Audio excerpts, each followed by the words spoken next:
Signore e signori, buonasera, bentrovati per questo terzo appuntamento con la musica classica in San Vigilio, uno dei più bei templi dell'acustica, è una chicca questa chiesa, per la rassegna di luglio di inizio estate che da qualche anno Radio Veneto 1 si preoccupa di portare presso di voi. Una rassegna dedicata ai miei genitori. Io sono di Col San Martino, mio padre è stato primo vicepresidente della Proloco di Col San Martino, una istituzione benemerita, è quella che per prima ha dato impulso al nostro prodotto principe, il vino. Abbiamo qui un ospite di quella generazione che è Walter Bagliana, presidente della Proloco, dei bei tempi, che merita un applauso, se mi permettete.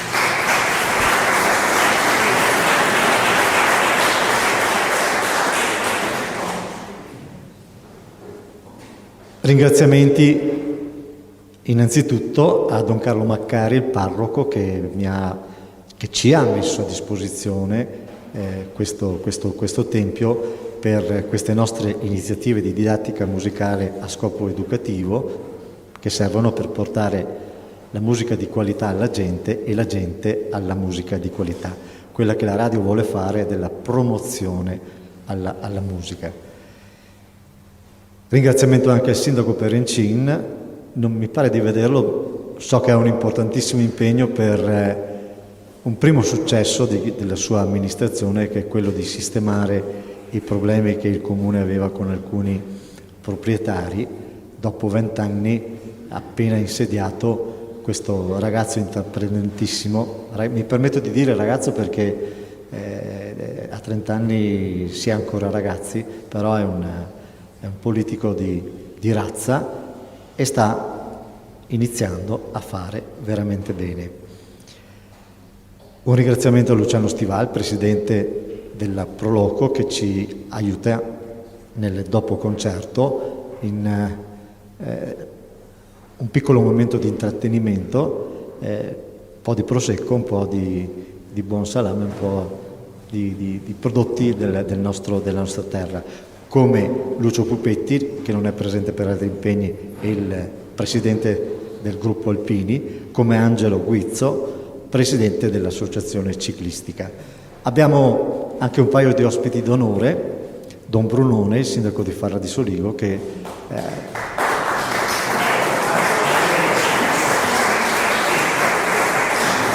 gli ho cambiato ruolo, l'ho fatto diventare anche sindaco. È il parroco di Farra di Soligo, me ne chiedo scusa, l'emozione gioca anche questi scherzi. E abbiamo ospite anche un grande artista, Carlo Bagliana, impegnatissimo in uno dei suoi capolavori, sta colando una statua di oltre 2 metri di Sua Santità Papa Wojtyła, che andrà a Cracovia. Merita una mezza parola in più perché ha vinto questo, bando su 3.000 partecipanti e ha avuto questa prestigiosa commessa per la rassomiglianza. Il suo ritratto è quello che rassomigliava di più di tutti a quello di Sua Santità. Bene.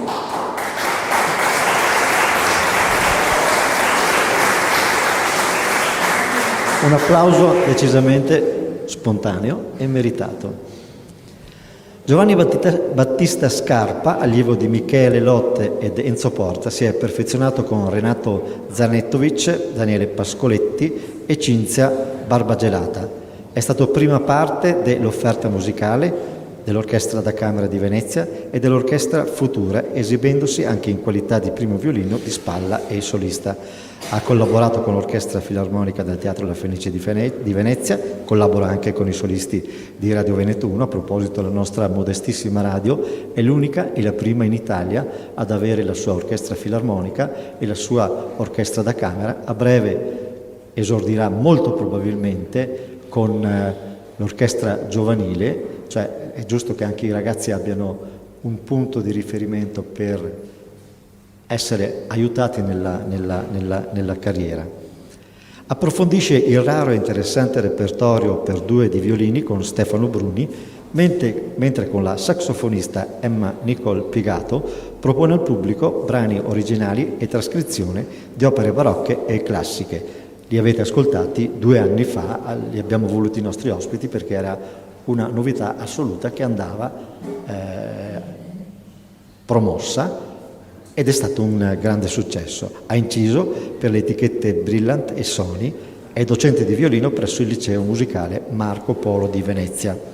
Stefano Bruni, il suo compagno di violino, si è diplomato in violino presso il Conservatorio di Venezia, perfezionandosi poi con Enzo Porta e Daniele Pascoletti. Si è specializzato in violino barocco sotto la guida di Stefano Montanari, ha collaborato con l'Orchestra da Camera di Venezia Offerta Musicale, l'Orchestra Regionale Filarmonia Veneta e il Teatro La Fenice.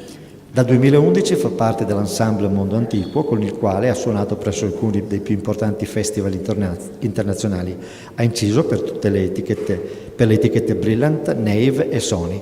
È docente di musica presso il MIUR. Anche lui è spesso ospite e collabora al nostro progetto di riscoperta della Scuola Grande di Musica Veneta, quello appunto di Radio Veneto 1. Io direi di farli entrare con un applauso.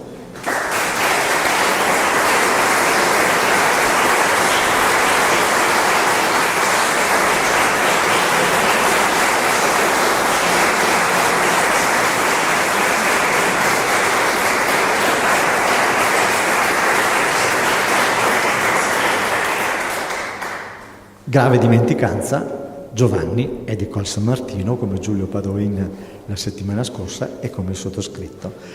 La presentazione dei brani questa volta la lasciamo fare direttamente agli artisti per la più puntuale messa, come dire, a punto della serata. Grazie e buon ascolto.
Buonasera, è un piacere per noi essere qui, un enorme piacere.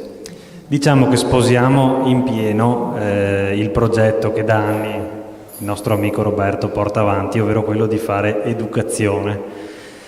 Tra l'altro siamo insegnanti, per cui la facciamo tutti i giorni e per noi è molto, consideriamo una missione il fatto di dare delle piccole indicazioni per permettere a tutti di avere una chiave di accesso alla scelta del programma che vi proponiamo questa sera. Nello specifico, questa sera, come vedete dal programma, affrontiamo un particolare periodo della storia della musica assolutamente importantissimo, che va dall'ultimo barocco al classico, ed è un passaggio di snodo fondamentale nella storia della musica. Adesso la parola al collega Stefano. Buonasera a tutti, benvenuti anche da parte mia. Faccio un salto indietro, ma ci metto proprio 5 secondi, di un secolo e mezzo rispetto all'epoca dalla quale traiamo i brani che stiamo presentando oggi, perché all'inizio del Seicento diciamo che nasce in qualche modo la musica strumentale, cioè si emancipa la musica strumentale da quella vocale, cioè ci sono dei pezzi per la prima volta scritti espressamente, la cosa è indicata per degli strumenti, senza quindi che gli strumenti debbano in qualche modo seguire le voci o seguire un testo. Questa cosa pone ovviamente un problema, perché che senso diamo a una musica che non ha più un testo, che non ha più un significato sopra? E ci sono diversi modi per fare questo. Sono tanti, io faccio solo gli elenco perché casualmente ci sono tutti questa sera, quindi gli elenco, dico proprio una parola per ciascuno. Un modo è quello che avete appena sentito, il canone, che è una forma di contrappunto molto molto stretta, ed è praticamente prevede che un esecutore esegua, diciamo, una serie di melodie, un brano, e l'altro esecutore a distanza ravvicinata lo ripropone pari pari.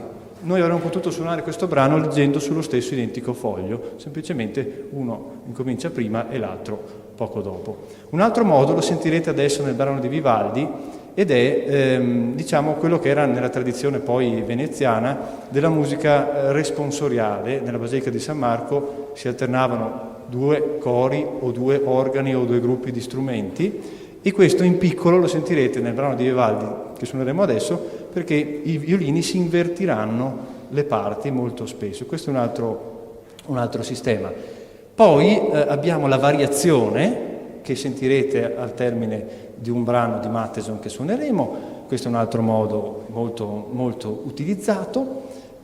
Poi ci sarà alla fine del percorso con Haydn e Mozart, sentirete molto la melodia accompagnata, cioè questa volta, soprattutto in Mozart, un violino farà, diciamo, la parte principale e l'altro l'accompagnamento. Ultimo, ma non da ultimo, e qui termino, poi diremo solo 2 parole dopo, riguarda la Gulliver Suite, che come intuite dal titolo è un brano molto particolare, perché è un brano che è anche descrittivo, cioè vuole con la musica, senza l'ausilio di un testo, descrivere una storia che è chiaramente quella dei viaggi di Gulliver, ma di questo parleremo dopo.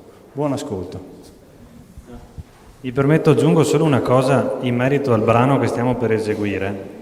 Il grandissimo Antonio Vivaldi, maestro assoluto, io lo definisco di orecchiabilità, è uno dei massimi esponenti della scuola veneziana e che farà da scuola a tutto il mondo,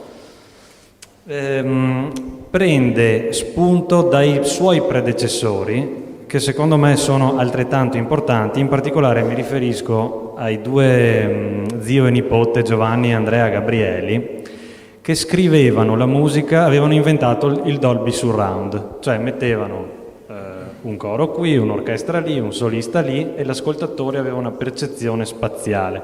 Che cosa fa Vivaldi con questo atteggiamento responsoriale? Cioè un violino propone una cosa e l'altro imita, non è più come prima che il canone, che venivano eseguite melodie assolutamente identiche. Praticamente Vivaldi bidimensionalizza la dimensione surround, possiamo dire, e questo darà a sua volta la strada a tutta una serie di percorsi che vedremo oggi. Buon ascolto.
Il programma di sala non è indicato, ma c'è una piccola sorpresa, ma Roberto ovviamente era stato informato ed è d'accordo, per piacere di questo.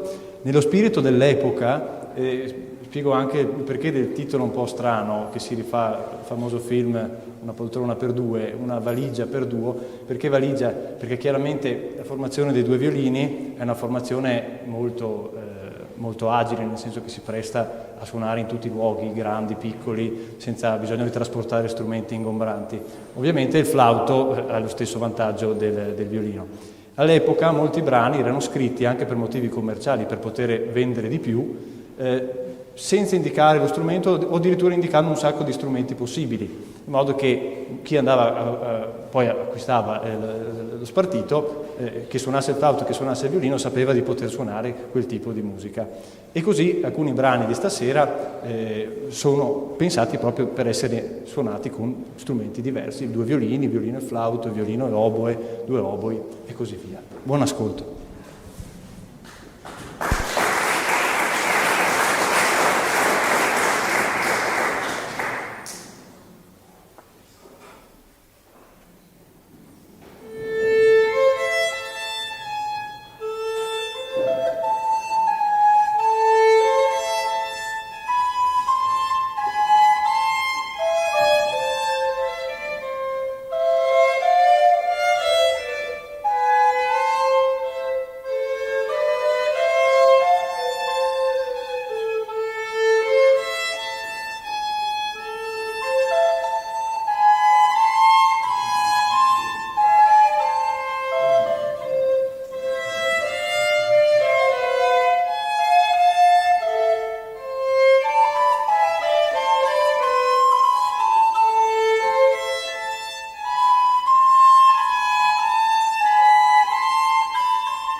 Prima Stefano accennava al fatto che in questo periodo la musica cominciava ad avere un'emancipazione da un testo scritto.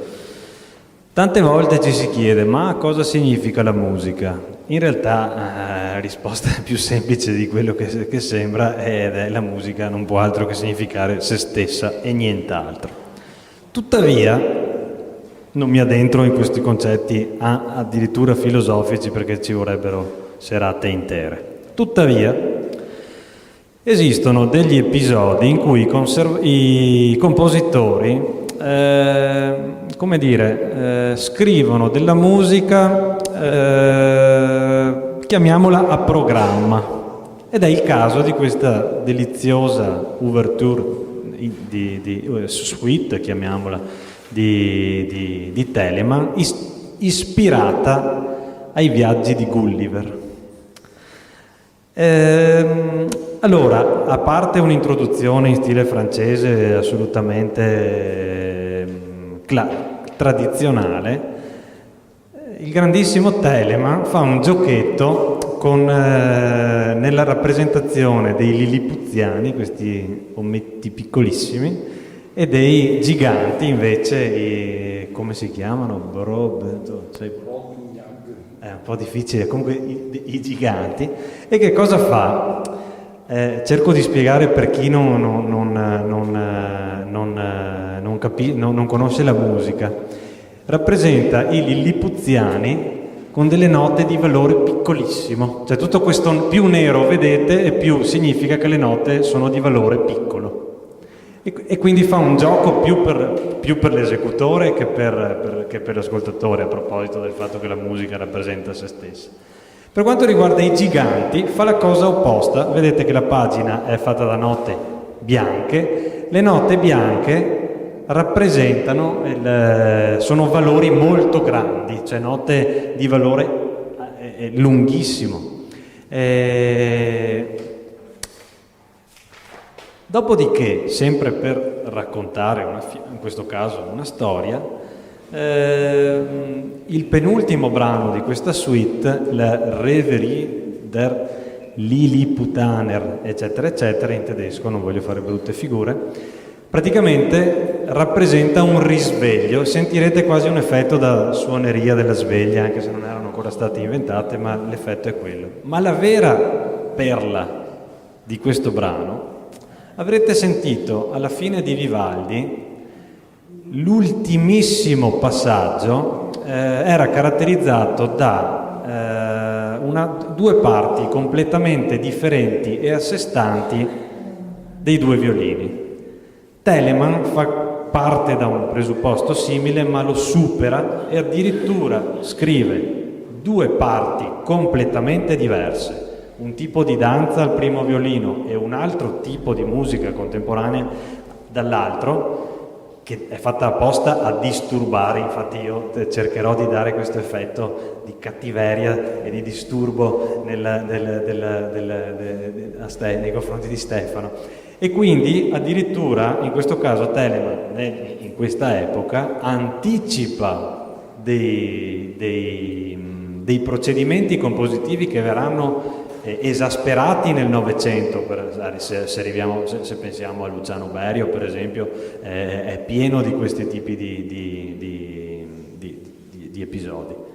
Con la Gulliver Suite vi auguriamo buon ascolto.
vi ricordate che abbiamo parlato di musica fatta anche per chi la suona, che la vede diciamo da una prospettiva diversa ovviamente.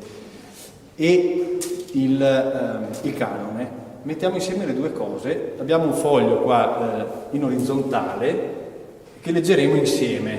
E come mai in orizzontale questo foglio? L'ho messo un leggio apposta, perché uno di noi leggerà il foglio capovolto. È un brano di grande virtuosismo compositivo, non è difficile da suonare, ma per chi l'ha scritto è veramente impegnativo, perché noi suoneremo, uno suonerà il foglio leggendo le note diciamo dritte e l'altro le leggerà capovolte con la pagina girata dall'altra parte, e vedrete che funziona perfettamente. Quindi questo pezzo è stato fatto per essere suonato, uno parte praticamente dall'inizio e l'altro parte dalla fine e va al contrario, e funziona perfettamente. Immaginate cosa vuol dire pensare una cosa di questo tipo e realizzarla. Buon ascolto.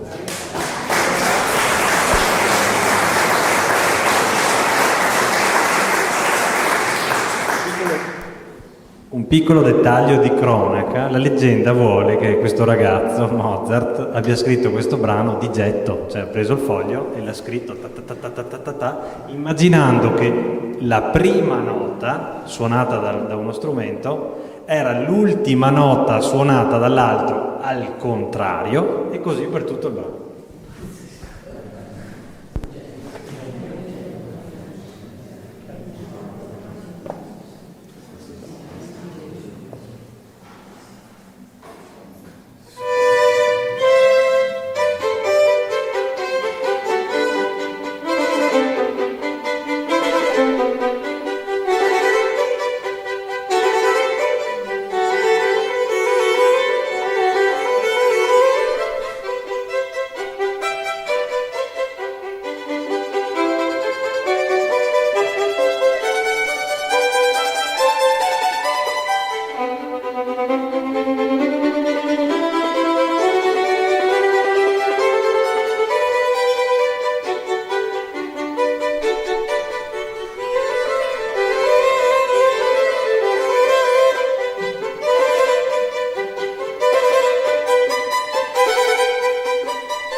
Alla luce di tutto quello che abbiamo sentito oggi, riascoltare un canone assume nuovi significati.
Bene, si conclude così questa nostra terza serata. Io direi che un altro applauso a questi ragazzi davvero meritano.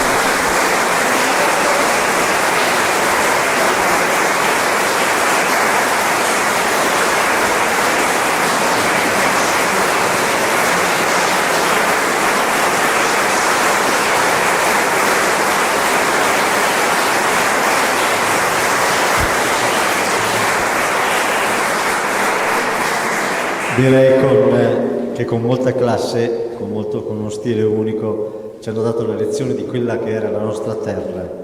I Gabrieli, zio e nipote, sono coloro che per primi hanno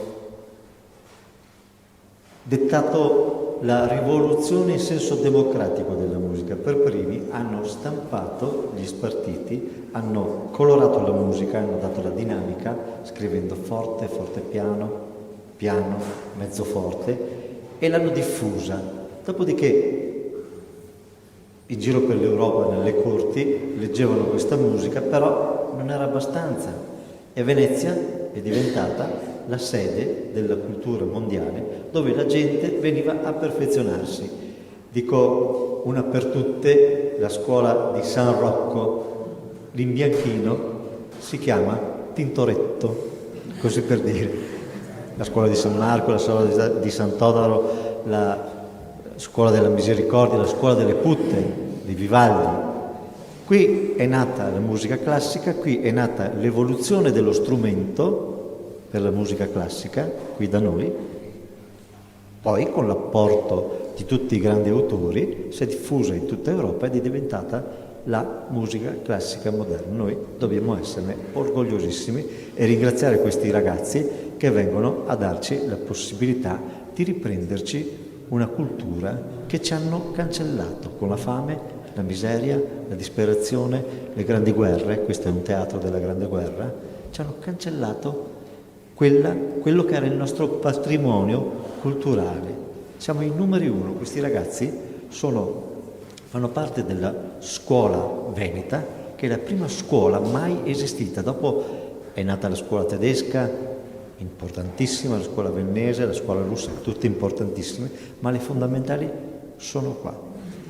Grazie di questa splendida serata. Vi invito per venerdì prossimo, ci saranno due mostri sacri, io li chiamo, Massimo Scattolin alla chitarra e Giuseppe Barutti al violoncello. Sarà una serata almeno altrettanto splendida. Voglio ringraziare la Proloco, voglio ringraziare il gruppo Alpini, voglio ringraziare l'associazione ciclistica, le persone di Luciano Stival, di Lucio Pupetti e di Angelo Guizzo. Voglio ringraziare Don Carlo che ci ha messo a disposizione questo splendido luogo. Avete sentito che acustica, che resa che ha questa musica in questo luogo. E voglio ringraziare Don Brunone per la visita e Carlo Bagliana che ci ha onorati. E voglio ringraziare voi perché avete dimostrato di essere un pubblico perfetto. Non c'è stato un applauso durante una pausa di concentrazione. Questo appaga. Grazie, grazie, grazie. Buona serata.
Signore e signori, buonasera, bentrovati in questo antichissimo, quasi antichissimo, antico teatro, vecchio teatro, molto bello, molto suggestivo, per questa serata di grande musica.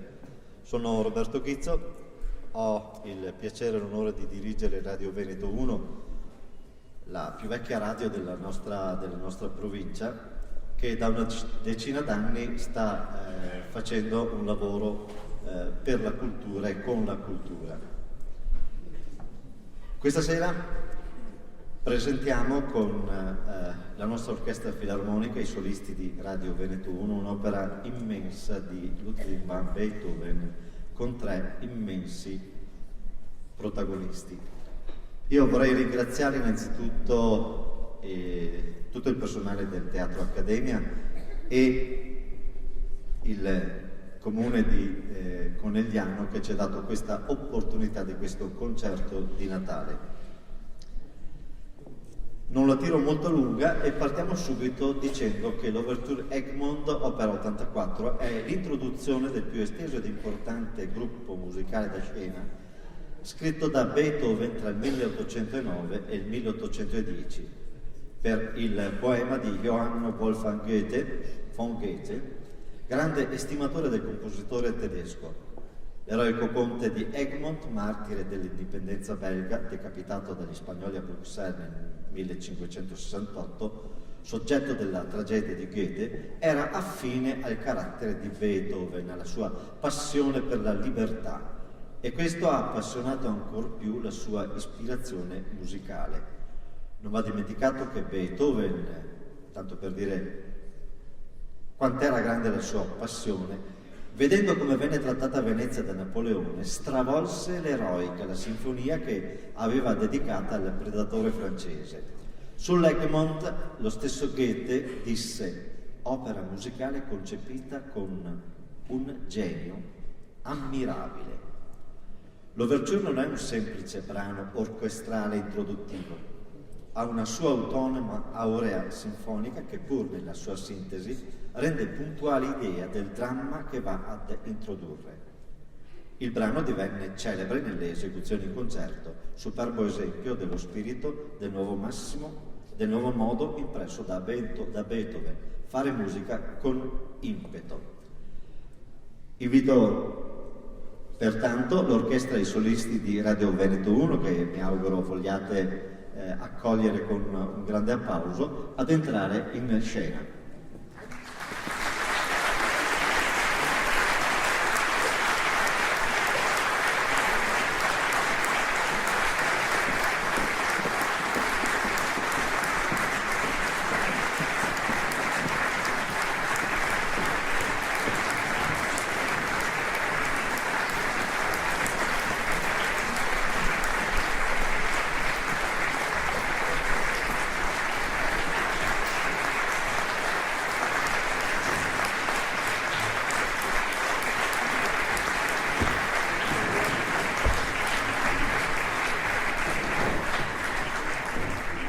Invito altresì il direttore, il maestro Giorgio Sini.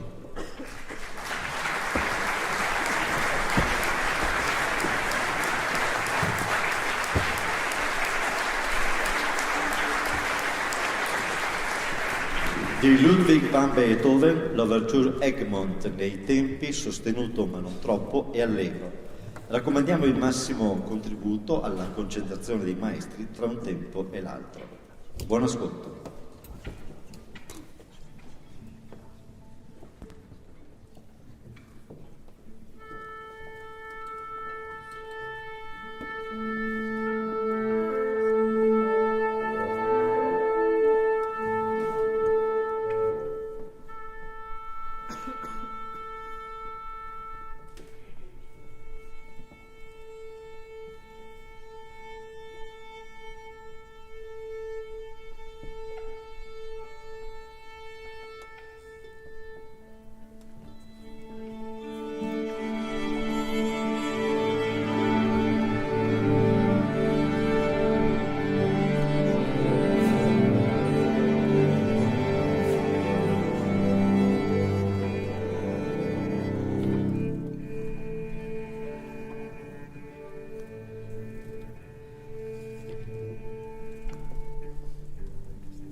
Il grande concerto in Do maggiore per pianoforte, violino e violoncello, più noto come il triplo concerto, venne scritto nel 1803-1804 e pubblicato 3 anni dopo, nel 1807, come opera 56.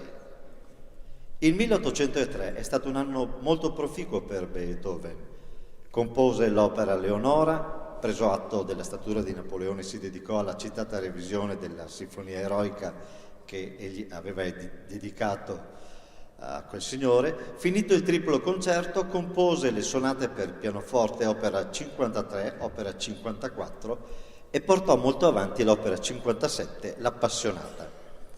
È il primo concerto concepito per questo complesso nell'ambito del classicismo. Beethoven lo chiamava sinfonia concertante, indiscutibile il richiamo alla scuola delle scuole, la scuola granda veneta. Per chi non lo sapesse, il nome di Beethoven si chiamava esattamente come lui, è stato allievo di Andrea Lucchesi, a quei tempi ben noto in tutta Europa, ed era un musicista di Motta di Livenza. Il triplo concerto venne pubblicato nel 1807 con titolo di Grande concerto concertante. Richiede 3 solisti di livello eccezionale. È davvero con grande piacere e con onore che annuncio i 3 grandi solisti di questa straordinaria serata: la pianista Anna Barutti, il violinista Paolo Tagliamento di Conegliano e il violoncellista Giuseppe Barutti.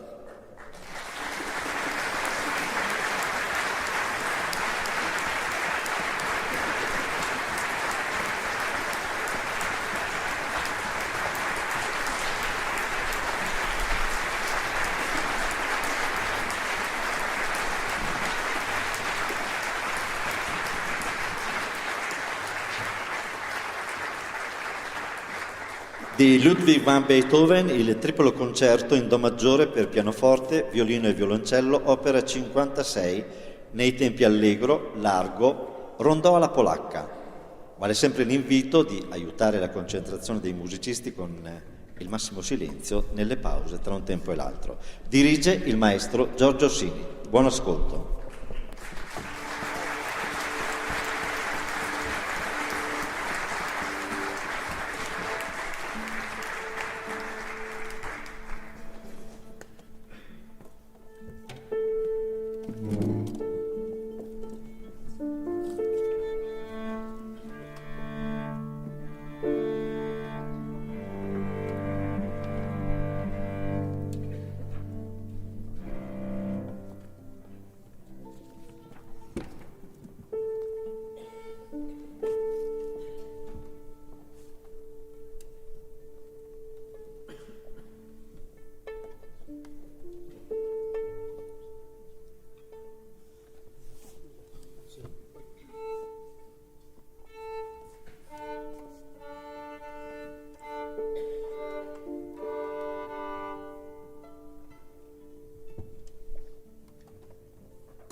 A questo punto sarebbe dopo un mazzo di fiori, però faccio ammenda, essendo il tuttologo della bottega, non ho fatto a tempo.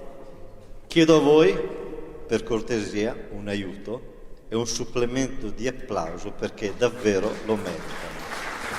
A loro e anche a tutta l'orchestra.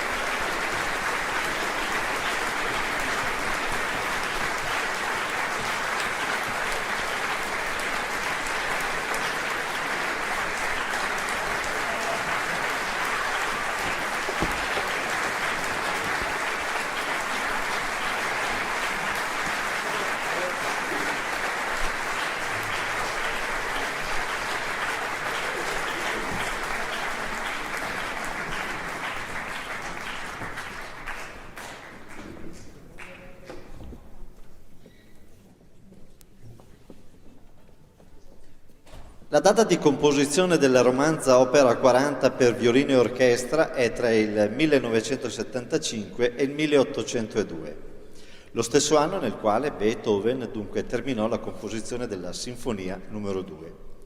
Il brano impone una condizione formale abbastanza insolita rispetto al repertorio conosciuto, quello delle sinfonie e delle sonate di, appunto, Johann Sebastian Ludwig van Beethoven. Ci stavo cadendo.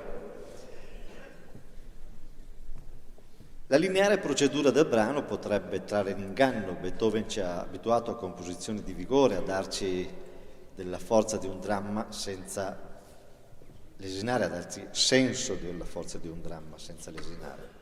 Le romanze di Beethoven sono invece pagine del grande compositore dove la suggestione rende perfettamente idea della dolcezza toccante e della capacità di dare espansione lirica e malinconica alla sua musica. Di Ludwig van Beethoven, la romanza numero 1 in sol maggiore per violino e orchestra, opera 40, nel tempo andante. Violino solista Paolo Tagliametto. Dirige il maestro Giorgio Sini con i solisti di Radio Veneto 1. Grazie, buon ascolto.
Il mazzo di rose è arrivato, purtroppo Anna era andata a prendere l'acqua a Paolo e quando li ho invitati non sono venuti. Grazie.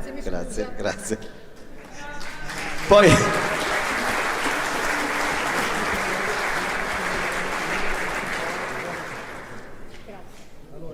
Dai solisti di Radio Veneto 1, tutti insieme, prego. Buon Natale!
Visto che è di Conegliano, visto che è un astro nascente, anzi ormai diciamo affermato, dedichiamo questo bis, anzi lo pretendiamo questo bis da Paolo e lo dedichiamo a tutti voi. Grazie.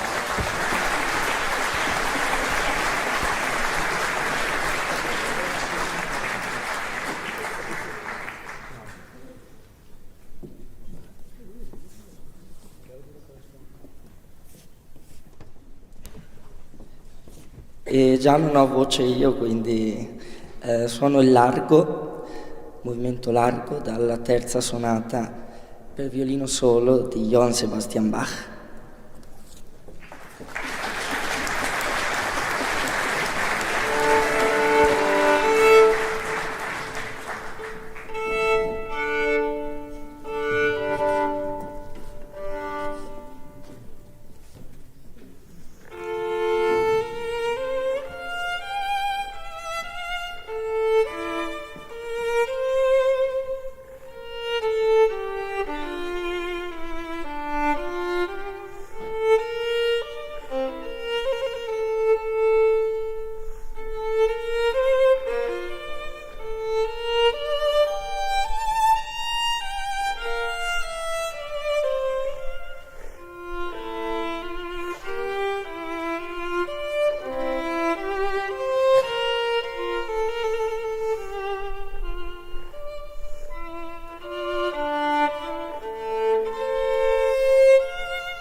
Bene, solo per dirvi grazie di aver partecipato a questa nostra iniziativa per portare la cultura alla gente e la gente alla cultura, il ruolo che deve avere una radio. Grazie e buonanotte e buon Natale.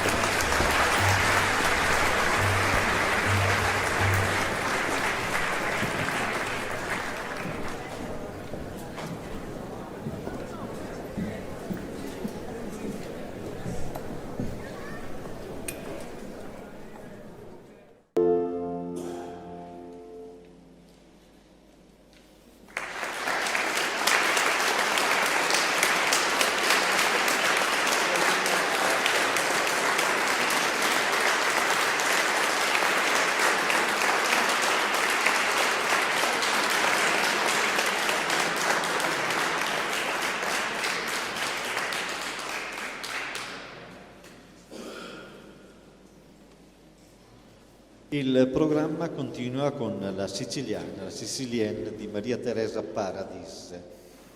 Maria Teresa von Paradis fu una importante pianista e compositrice che nacque nel 1759. Nonostante fosse cieca dall'età di 3 anni, la sua condizione non influì sul senso della musicalità, sulla memoria o sulle abilità musicali, e all'età di 7 anni cantava lo Stabat Mater di Pergolesi accompagnandosi all'organo. Si crede che il concerto in si bemolle maggiore K456 Mozart lo abbia scritto per lei. Per quei tempi fu anche, oltre che una compositrice non vedente e donna, una filantropa che diede un contributo importante all'educazione dei ciechi e diede il coraggio a moltissime donne di diventare musiciste. Di Maria Teresa von Paradis, la Sicilienne.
Il più cordiale dei saluti dalla terza pagina della vostra emittente preferita, quella che vi informa quotidianamente sui fatti, sugli avvenimenti del vostro territorio. Abbiamo messo insieme le migliori televisioni in tutto il territorio nazionale e abbiamo proposto questa terza pagina per darvi quel minimo sostegno che è possibile dare in un momento così tragico e triste con la cultura.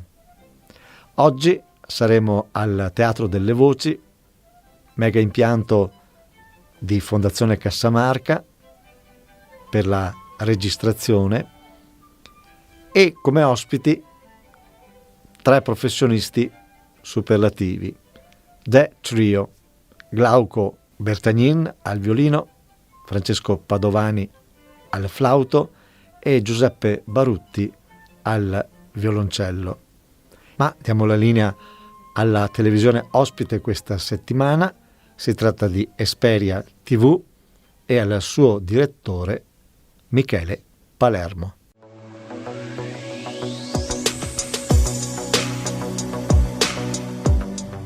Esperia TV è una giovane televisione calabrese, nasce nel 2012, è fatta di giovani, è una televisione molto dinamica che cura, oltre ad un palinsesto generalista, molto l'informazione. Insieme al canale 18 di Esperia TV, nel nostro MOOC sono presenti altri 2 canali: E-Medicina sul 615, che parla di benessere, di salute e di informazione sanitaria, ed E-Food, che invece tratta tutto ciò che riguarda il mondo del food e del beverage. Era Michele Palermo, direttore commerciale, direttore di produzione di Esperia TV, questa bella realtà dell'informazione in Calabria sul 18 del digitale terrestre. Esperia TV significa un lavoro di squadra, quindi giornalisti, tecnici, registi, scenografi. Conosciamoli.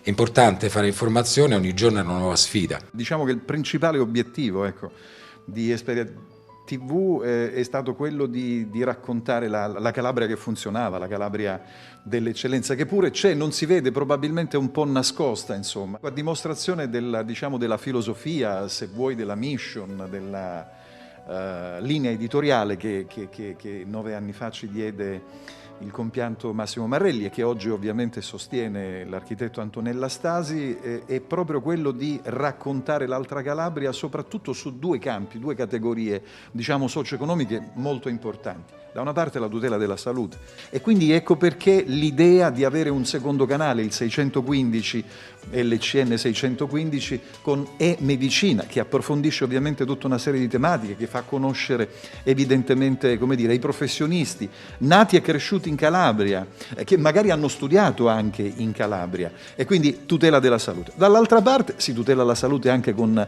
la qualità dell'agroalimentare, un altro pezzo della Calabria vincente, e quindi l'altro canale, il 667 LCN in tutta la regione, con E-Food. Tu conduci un programma dal titolo E-Medicina, lo fai con il supporto e l'ausilio di importanti professionisti. In ogni puntata affrontiamo un tema diverso, ovviamente medico-scientifico, cercando di dare delle risposte ai pazienti. L'aspetto sportivo non l'abbiamo mai trascurato, soprattutto si è amplificato negli anni della Serie A del Crotone, ma non seguiamo solo il Crotone, seguiamo anche la Serie B, le squadre calabresi come Regina e Cosenza, anche quelle di Serie C, Catanzaro e Vibonese, anche gli sport detti minori, ma che poi minori non sono, come la pallavolo. Ricordiamo che in Calabria abbiamo la squadra in Serie A che è la Tonno Callipo.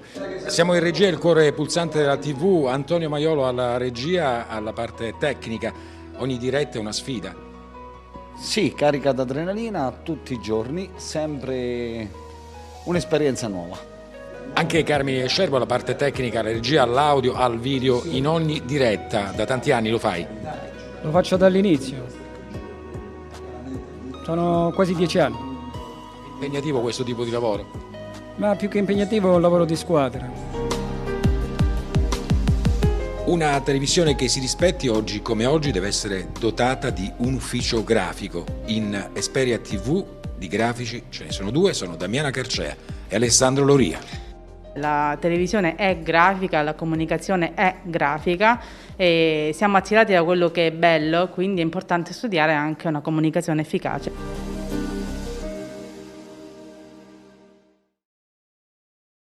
È sempre un grande piacere dare spazio alle nostre imprese che svolgono attività di informazione in ambito locale. Sono imprese che meritano la massima considerazione da parte vostra, perché siete voi che fruite del nostro lavoro. Ed è un lavoro di qualità. L'informazione locale è il rapporto con il territorio. È un servizio che vi è dovuto, tutelato dal principio costituzionale del pluralismo dell'informazione. Quello che viene dato alle grandi imprese di ambito nazionale deve essere dato anche alle imprese locali. Massima tutela per garantire i posti di lavoro. Quello che non sta succedendo perché la legge 146 del 2017, per dare spazio al 5G, taglierà diversi canali, almeno così ce la raccontano. Non esiste. L'articolo 21 della Costituzione tutela gli editori che svolgono attività di informazione. Ripeto, sia in ambito nazionale che in ambito locale. Come hanno trovato i canali per chi opera in ambito nazionale, devono trovare i canali anche per chi opera in ambito locale. I nostri dipendenti hanno gli stessi diritti dei dipendenti dei grandi gruppi. Voi avete diritto di avere i vostri notiziari locali complementari a quelli delle reti nazionali, per carità. Passiamo ad un altro settore fortemente in crisi, ovvero quello della cultura, in particolare della musica. Musicisti e chi sta dietro da un anno non hanno lavoro. Proviamo a darvi un minimo di sollievo con questa nostra produzione registrata nel 2016 al Teatro delle Voci di Treviso, una grande struttura di Fondazione Cassamarca. Permettetemi un ringraziamento alla Box Record, Alex Milanese e Davide Florian, che ci hanno aiutato per realizzare questa bella produzione. Ospite The Trios, Glauco Bertagnini al violino, Francesco Padovani al flauto, Giuseppe Barutti al violoncello, in London Trios, 4 composizioni originariamente scritte per 2 flauti e violoncelli da Franz Joseph Haydn durante il suo secondo soggiorno in Inghilterra. In questa puntata sono trascritte per violino, flauto e violoncello. Franz Joseph Haydn è stato uno dei padri fondatori e maggiori esponenti del classicismo, colui che ha influenzato decisamente l'Europa intera. Ha contribuito a segnare il momento in cui lo stile sinfonico è arrivato alla definitiva maturazione. Lo ha caratterizzato profondamente, con decise innovazioni. Lo strumento orchestra è stato fortemente marcato come tale, se si può dire così, tanto da portarlo ad avere anche 200 musicisti in organico. Per gli inglesi, Haydn è stato il primo compositore d'Europa, ma era ben gradito, invitato presso tutte le corti, da Vienna a Parigi, ovviamente a Venezia e fino a Roma. Si racconta che il Papa stesso lo volle suo ospite e si dice anche che avesse dato il pontefice piena libertà ad Haydn anche al ristorante, si direbbe oggi. Haydn svelò un'altra sua inaspettata dote, quella del grande buongustaio Tali erano i conti che arrivavano da saldare alle casse del pontefice. E anche Haydn, come la gran parte dei compositori dell'epoca, era ispirato dalla nostra musica, dalla musica del nostro paese, dal Romano Corelli piuttosto che dal veneziano Vivaldi, per citarne un paio. Ecco che il quinto brano sarà appunto di Antonio Vivaldi. Ma ecco in dettaglio il programma. I 4 divertimenti del London Trios di Franz Joseph Haydn avranno questa sequenza: numero 1, numero 3, numero 4 e numero 2. A concludere, come annunciato, di Antonio Vivaldi, il concerto in sol minore RV 103. Buon ascolto.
Signori e signori, Francesco Padovani al flauto, Glauco Bertagnina al violino e Giuseppe Barutti al violoncello.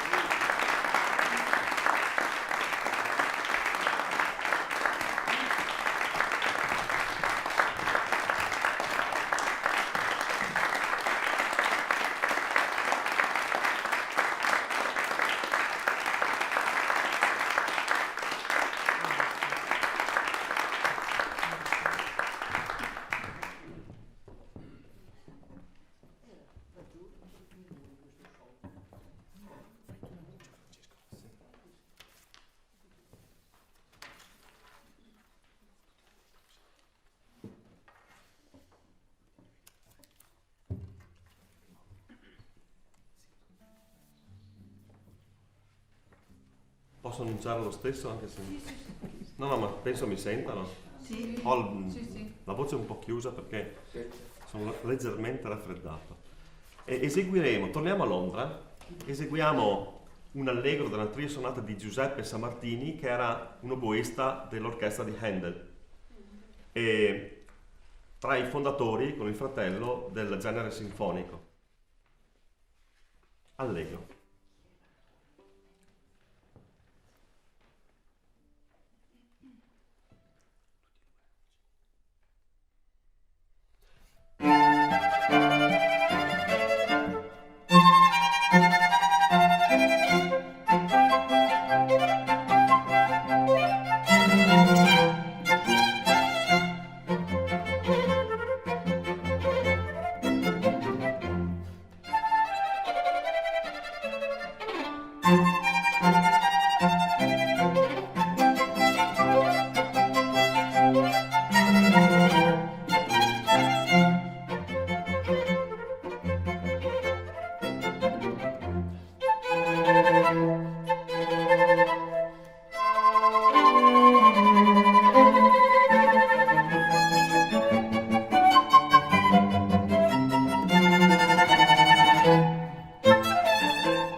Francesco Padovani, Glauco Bertagnin, Giuseppe Barutti. Grazie.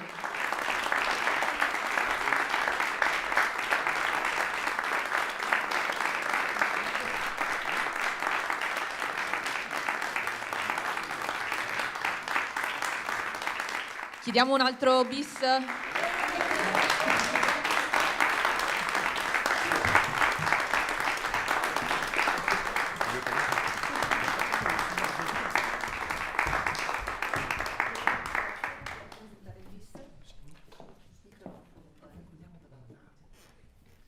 E vi salutiamo con un largo dalla stessa trio sonata di Giuseppe Sammartini.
Ancora una bella terza pagina dedicata alla cultura. L'Elzeviro che questa rete vi ha portato in casa, speriamo vi abbia dato quel minimo di sostegno. È quello che vi possiamo dare, ma ve lo diamo davvero con tutto il cuore. Mi raccomando, rispettiamo le regole e mi raccomando, teniamo a cuore la nostra economia. Cerchiamo di aiutare i nostri commercianti, i nostri industriali, i nostri artigiani, i nostri agricoltori, comprando prodotti di casa nostra. Manteniamo le distanze, le mascherine e anche la massima attenzione per quello che sta succedendo. Noi ci siamo. Grazie e alla prossima.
Siamo a metà di questo concerto e torniamo in Francia con Camille Saint-Saëns e l'Allegro appassionato, opera 43. L'Allegro appassionato è il primo lavoro scritto da Saint-Saëns dopo che si era sposato con Laurie-Émile Tuffeau nel 1875. Saint-Saëns diceva che scriveva la musica in modo naturale, come il melo produce le mele. E del resto cosa possiamo aspettarci se non un brano da innamorato che appunto racconta tutto l'amore per l'amata appena sposata da questo brano, da questo Allegro appassionato. Al violoncello solista il maestro Giuseppe Barutti, i solisti di Radio Veneto 1 diretti dal maestro Giorgio Sini.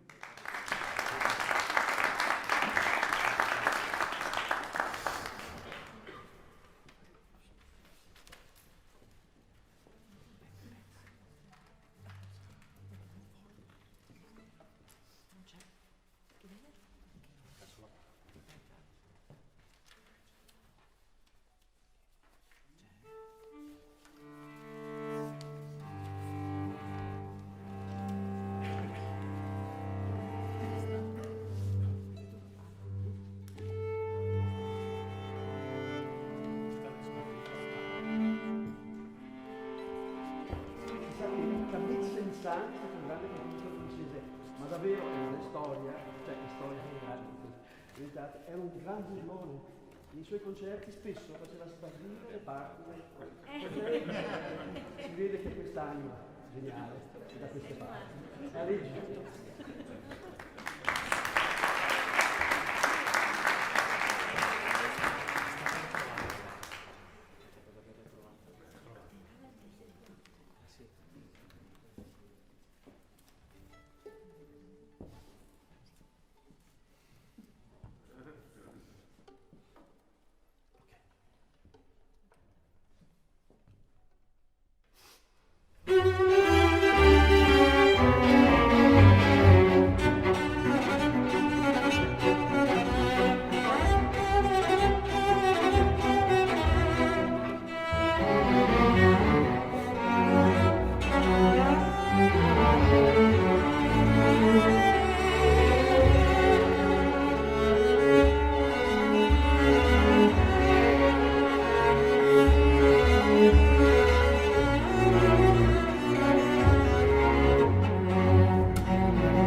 Andiamo ora in Austria, invece, con Johann Nepomuk Hummel, un autore che non è molto conosciuto, però è stato molto importante nella sua opera, soprattutto per quanto riguarda gli studi pianistici. Oggi ascolteremo una fantasia per viola, opera 94, e la viola solista è il maestro Silvestro Favero.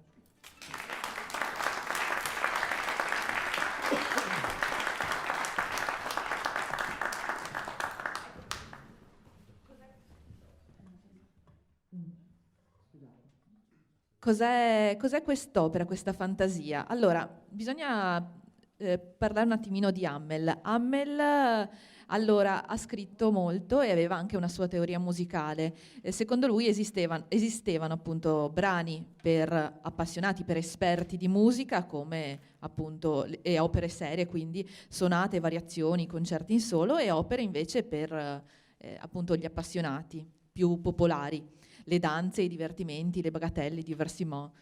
Ecco, lui invece pensava anche ad un terzo genere, un po' tra i due, e quindi melodie di opere ben conosciute, di autori famosi, scelte per formare un ricco bouquet profumato e appunto anche bello da ascoltare, in cui l'autore, come un fiorista, sapesse arricchire con questi vari fiori presi da opere conosciute, con il suo tocco appunto da maestro. Questa è una fantasia, riconoscerete qualcosa di appunto già conosciuta, fantasia per viola, opera 94 di Johann Nepomuk Hummel, la viola solista è il maestro Silvestro Favero.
E torniamo in Italia con Antonio Bazzini, Reverie, una fantasticheria. Ecco, di Antonio Bazzini non conosciamo neanche, appunto, non conosciamo tantissimo neanche appunto di questo autore, però c'è una recensione che Robert Schumann appunto scrive a seguito di un suo concerto a Lipsia. Sappiamo appunto che Antonio Bazzini girò molto l'Europa proprio per suonare il violino, strumento in cui era virtuoso. Robert Schumann scrive: è italiano in tutto, nel senso migliore. Egli sembra venire non da un paese di questa terra, ma da un paese del canto, un paese sconosciuto, eternamente sereno. Così mi sembra talvolta ascoltando la sua musica. E ridò il benvenuto al maestro Glauco Bertagnin, violino solista in questa Reverie di Antonio Bazzini.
Signore e signori, i solisti di Radio Veneto 1 diretti dal maestro Giorgio Sini.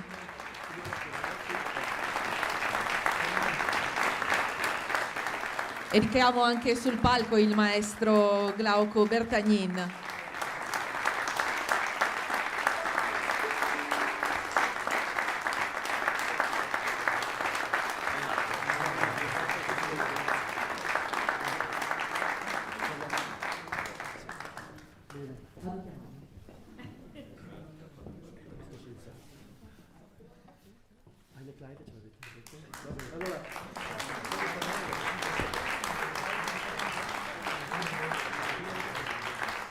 come augurio di Natale vorremmo eseguirvi con i solisti di Radio Veneto, bravissimi musicisti, Eine kleine Nachtmusik di Mozart, però vorrei aspettare un attimo Bertagnin, che sarà piacere di suonare anche con noi. È il bello della diretta, scusate.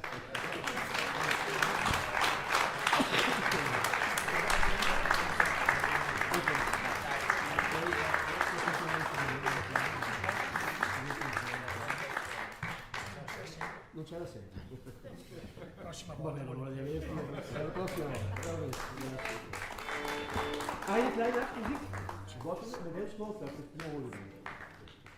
E con questo brano, Eine kleine Nachtmusik, l'orchestra, i solisti di Radio Veneto 1 diretti dal maestro Giorgio Sini vi augura buone feste natalizie.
Signori, i solisti di Radio Veneto 1 diretti dal maestro Giorgio Sini.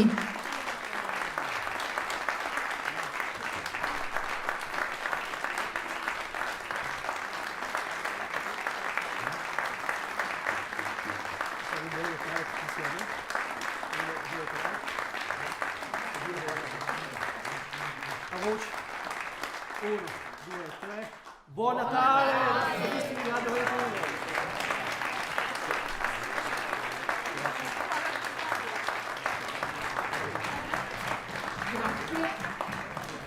Grazie ancora.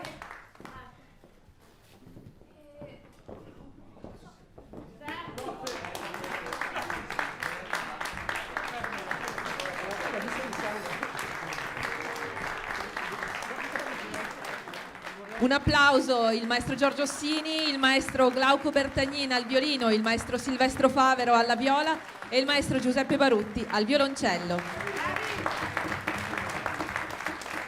Vorrei chiamare questo Donatri che insomma, ha creato anche tutto questo, anche con fatica perché non è facile in questi tempi realizzare cultura e fare cultura. Vorrei chiamare il direttore di Radio Veneto 1, appunto Roberto Zuppo.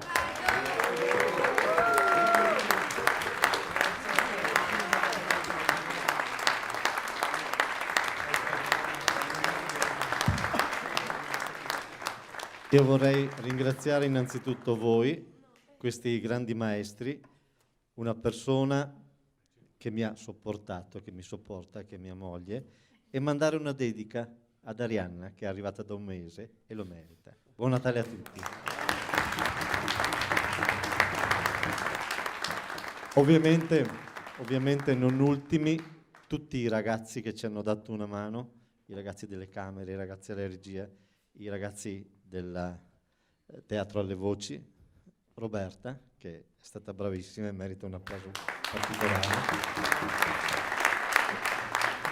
E grazie ancora. Grazie a tutti e buone feste di Natale.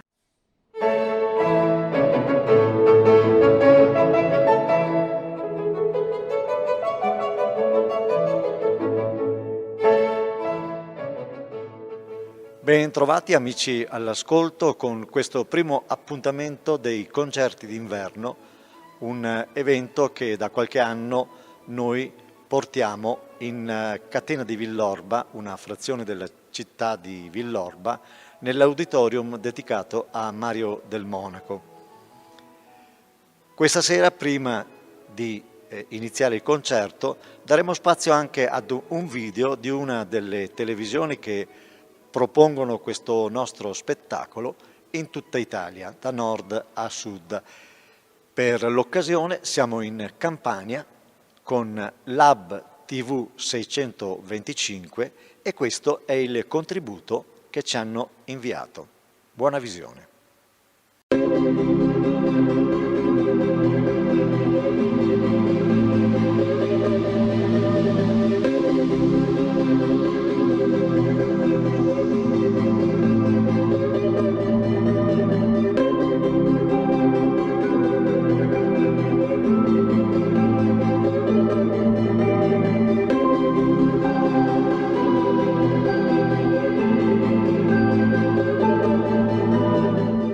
tutti, sono Antonella Oliviero, l'editore di Lab TV. Lab TV è un'emittente televisiva della Regione Campania, visibile sul canale 625 del digitale terrestre, ovunque in streaming sul sito labtv.net e sulla pagina Facebook. Lab TV nasce nel 2017 con l'idea di fare un'informazione legata ai territori, l'informazione locale. Consta di 2 redazioni, una in provincia di Benevento, quindi a San Giorgio del Sannio, dove ci sono anche gli studi, e una ad Avellino. Lab TV quotidianamente, tramite i suoi giornalisti, racconta i fatti di attualità, di cronaca, di cultura che appunto accadono nelle nostre piccole realtà.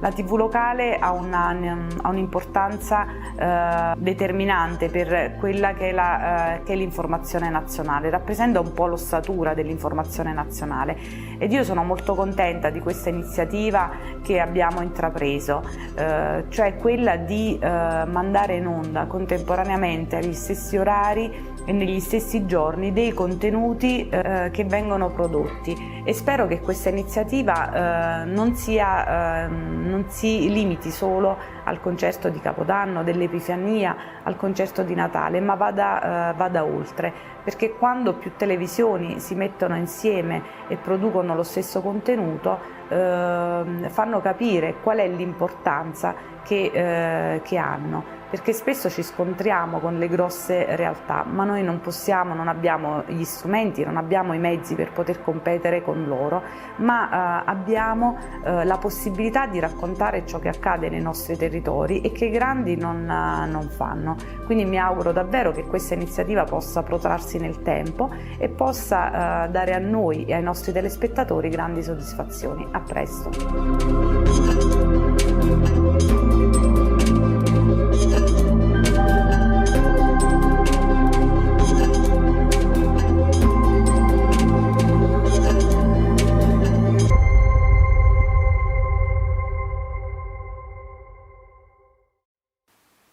E prima di iniziare con la parte musicale, con il concerto, è il caso di dare la parola per un saluto al sindaco di Villorba, l'avvocato Marco Serena, che da qualche anno ci ospita in questa manifestazione.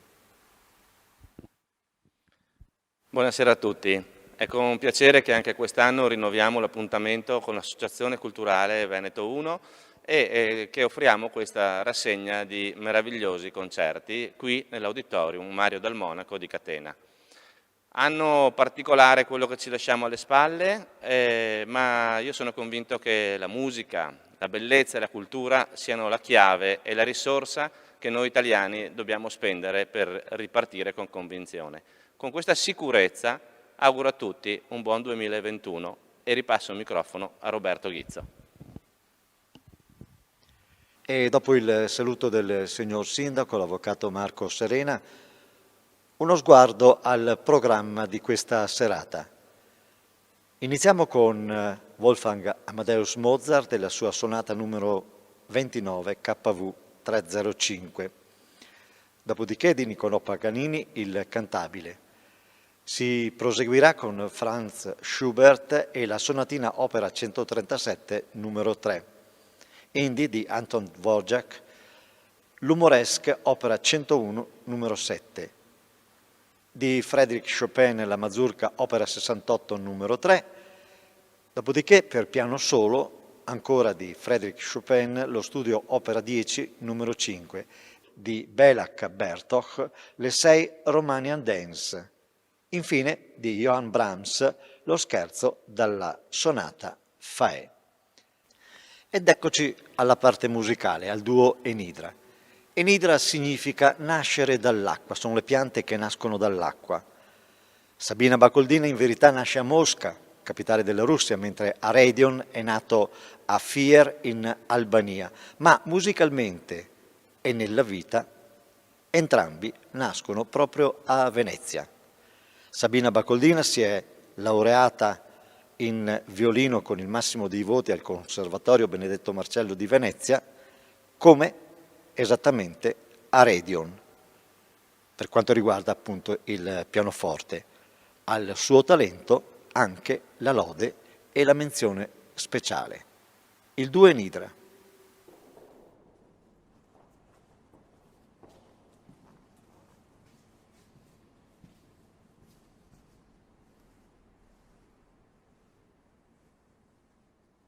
Durante il soggiorno a Mannheim, Mozart prese conoscenza dei duetti per violino e pianoforte del maestro alla corte di Dresda, Johann Schuster, e li trovò interessanti, tanto da scrivere alla sorella di avere intenzione di comporre un tipo di musica adatta a valorizzare le qualità del violino e del pianoforte nel rispetto delle caratteristiche tecniche dell'uno e dell'altro strumento. Nacque così la sonata K305, costituita da 2 soli movimenti e improntata ad una festosa allegrezza giovanile, allegro di molto e andante grazioso, quest'ultimo formato da 6 variazioni con dialoghi tra violino e pianoforte.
Il cantabile in re maggiore, presumibilmente composto per un'occasione speciale, è un pezzo che combina il fascino melodico con l'assoluta fedeltà alla forma e, sebbene di carattere completamente strumentale, possiede ancora la linea aggraziata tipica delle cavatine operistiche del suo tempo. Risveglia i ricordi di Bellini e di altri compositori di quel periodo.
La sonata in sol minore, opera 137 numero 3, si apre con il primo movimento allegro, giusto con un giocoso scambio di ruoli tra prima parte e accompagnamento. L'andante, invece, sembra un chiaro omaggio a Mozart, particolarmente alle sue sonate per pianoforte, così come il minuetto che ci rammenta le sinfonie giovanili di Haydn. Il conclusivo allegro moderato per raffinatezza melodica ci accompagna nei salotti della Vienna dell'adolescente Schubert. Il modello di riferimento sono sicuramente le sonate di Mozart, ma la brillantezza di alcuni passaggi ricorda anche la musica pianistica di Weber.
Dvořák passava l'estate con la famiglia in Boemia e iniziò con queste idee inedite a comporre un ciclo di composizioni brevi per pianoforte.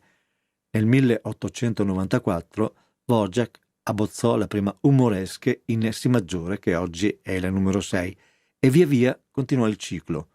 Questa raccolta divenne molto popolare, in particolare la Umoresque numero 7, che sentirete, in cui Dvořák trasforma i paesaggi e le vecchie città boeme in musica.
La Mazurka Opera 68 numero 3 di Chopin la si può definire un riassunto del dialetto musicale polacco. Sentiremo danze popolari, voci di contadini, allusioni a strumenti paesani, un ripetersi della frase iniziale di carattere folcloristico. Il primo tema sottolinea con energia un ritmo binario, quasi una marcia. Il trio invece sembra alludere a dei flauti di campagna.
Lo studio Opera 10 numero 5 di Chopin, più che uno studio lo si può definire uno scherzo, ma non nel senso di genere musicale, ma nel senso di originario gioco, di burla. Liszt lo definì improvvisazione piccante e noteremo il carattere diverso degli altri studi dell'Opera 10. Sottolineiamo la difficoltà di questo studio con la scelta del compositore di usare solo i tasti neri del pianoforte, quasi si trattasse di una scommessa, vinta da Chopin, che ricavò questa sostanza musicale da solo 5 note.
Un esempio dell'intelligenza e del gusto del Bartók folcloristico si può cogliere nelle 7 brevi danze popolari rumene composte per pianoforte nel 1915 e trascritte poi per orchestra nel 1917. Sono componimenti piacevoli e musicalmente estroversi nei loro ritmi caratteristici, rispettosi dei costumi della comunità e della regione di origine.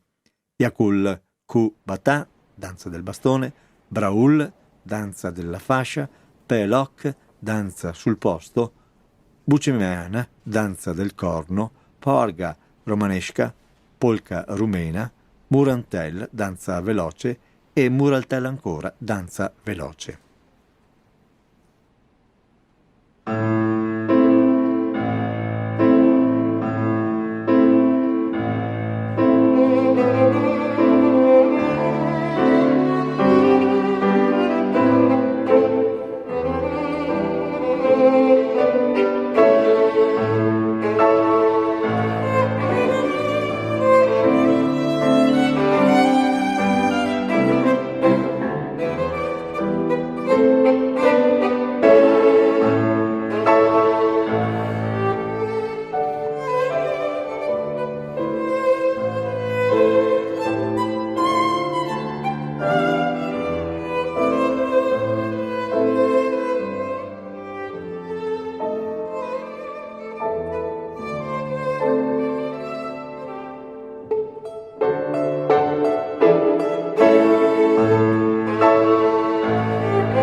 Johann Brahms, sonata a Faè. Questa particolare sonata è scritta in collaborazione con Albert Dietrich e Robert Schumann, di cui Johann Brahms compose lo scherzo. Si tratta della sonata Faè del 1853, che i tre compositori completarono in soli 10 giorni con l'intento di fare un omaggio sorpresa all'amico Joseph Joachim, giovane violinista di grande talento, che avrà un ruolo considerevole nella diffusione delle opere violinistiche di Brahms.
Signore e signori, buonasera, bentrovati in questa occasione.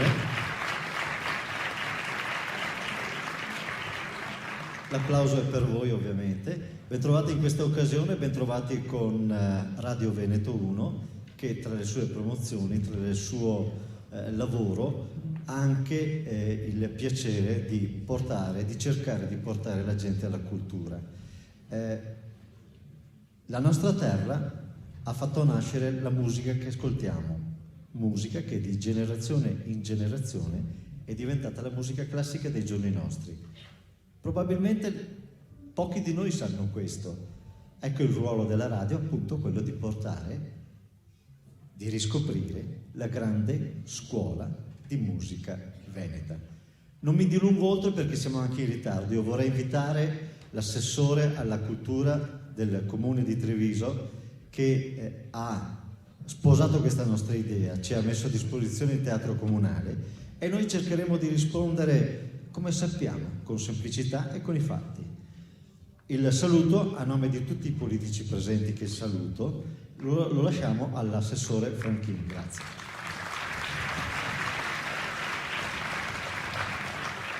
Buonasera a tutti, grazie naturalmente a Roberto Ghizzo, che mi ha proposto qualche tempo fa di dedicare questa serata, questa giornata che noi abbiamo a disposizione dal Comunale, nella convenzione che abbiamo già sottoscritto, di dedicarla alla cultura appunto alta attraverso la musica. Io sono particolarmente felice di questa occasione, anche perché ho avuto modo anche di dirlo in una conferenza stampa. Questa serata in realtà non nasce così come un'idea di Roberto Ghizzo, ma nasce dalla sua capacità di mettere insieme le forze produttive, le forze anche sociali di questa città, in un'idea di rete che la nostra amministrazione coltiva da tempo e cerca di portare avanti.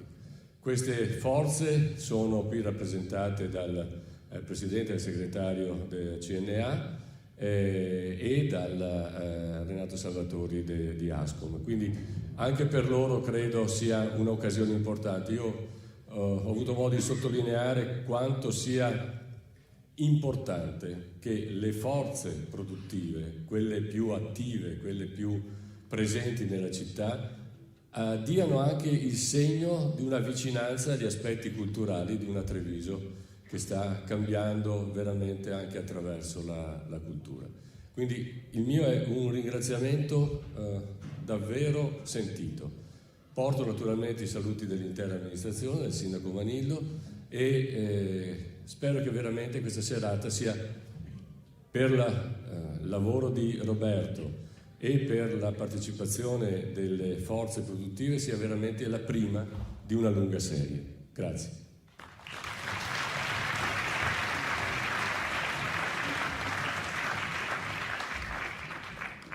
L'assessore mi ha un po' bruciato, come dire, l'ultima cosa che mi premeva comunicarvi, cioè il mio più grande ringraziamento a Renato